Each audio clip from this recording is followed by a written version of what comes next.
মেলায় যেতে কার না ভালো লাগে, আর সেটা যদি হয় বাড়ির পাশে তাহলে তো কথাই নেই। আর আমরা মা মেয়ে মিলে দুজনে মেলায় গিয়ে কতটা এনজয় করলাম সেটাই আজকে আপনাদের সঙ্গে শেয়ার করব।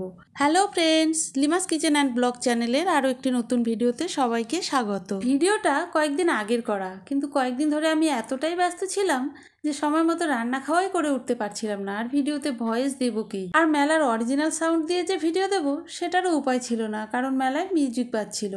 তাই ভিডিওটা আর আপলোডও করে উঠতে পারছিলাম না। আমার বাড়ির থেকে কিছুটা দূরেই মেলা চলছে, আর অন্যান্য ছেলেমেয়েরা যা করে আমার মেয়েও তার ব্যতিক্রম নয়। কয়েকদিন ধরে কন্টিনিউয়াসলি বায়না করে যাচ্ছিল মেলা যাবে। জীবন থাকলে কাজ তো থাকবেই, কিন্তু কাজের ফাঁকেও সন্তানদের সময় দেওয়াটাও আমাদের বাবা মায়েদের কর্তব্য, তাই না? তাই মেয়েকে নিয়ে গিয়েছিলাম মেলায়। আর আমার ছেলেটা বোধহয় একটু বেশিই বড় হয়ে গিয়েছে। এখন মেলায় যাওয়ার জন্য বায়না তো করেই না, উল্টে নিয়ে যেতে চাইলাম, তারপরেও সে গেল না। আসলে ছেলেমেয়েরা যখন বড় হয় তাদের নিজেদেরও একটা আলাদা জগৎ তৈরি হয়। আর মেয়েরা যেহেতু মায়ের একটু বেশি কাছাকাছি থাকে, তাই তাদের মধ্যে পরিবর্তনটা খুব বেশি চোখে পড়ে না। কিন্তু ছেলেরা আস্তে আস্তে যত বড় হয় তত বোধহয় মায়ের থেকে একটু একটু করেই দূরে সরে যায়। তবে সন্তানেরা বড় হলে বাবা মায়ের থেকে একটু দূরে সরে যায় ঠিকই, কিন্তু বাবা মা পরিবারের বাইরেও যে তাদের আলাদা একটা জগৎ তৈরি হচ্ছে, এটা দেখে কিন্তু আমাদের প্রত্যেক বাবা মায়েরই খুশি হওয়া উচিত। কারণ আমরা তো বাবা মা হিসেবে সবসময়ই চাই আমাদের সন্তানেরা স্বাবলম্বী হোক, তাই না? আর আমার মনে হয় এটা স্বাবলম্বী হওয়ারই প্রথম ধাপ। অনেক বকবক করে ফেললাম, এবার আসি আসল কথায়, যে মেলায় গিয়ে আমরা মা মেয়ে কতটা এনজয় করলাম। মেলায় যেহেতু প্রবেশ মূল্য ধার্য করা ছিল, তাই আমরা টিকিট কেটে মেলায় ঢুকেই প্রথমে আমরা গোটা মেলাটা আগে ঘুরে দেখলাম যে মেলায় কি কি এসেছে। এতক্ষণ আমি শুধু মেলা মেলাই বলে যাচ্ছিলাম। আসলে এই মেলাটার নাম হচ্ছে বৈশাখী মেলা।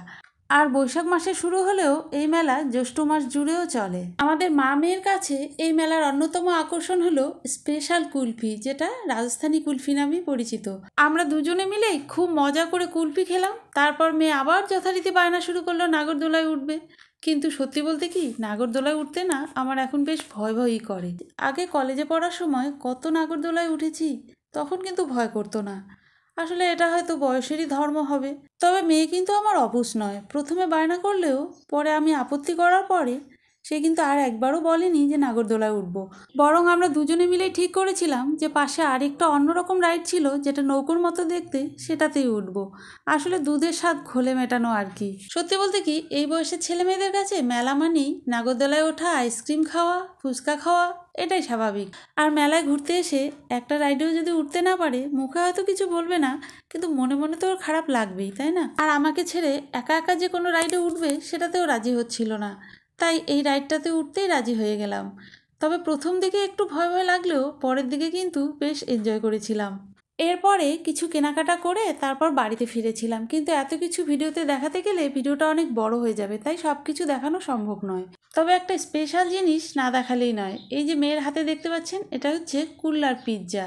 মাটির পাত্রে পিৎজা বানানো হয়েছে, খেতে কিন্তু দারুণ ছিল। আজকের ভিডিওটা আপনাদের কেমন লাগলো জানাবেন। এরপর দেখা হবে অন্য কোনো নতুন ভিডিওতে। আজকের মতো এই পর্যন্তই, টাটা।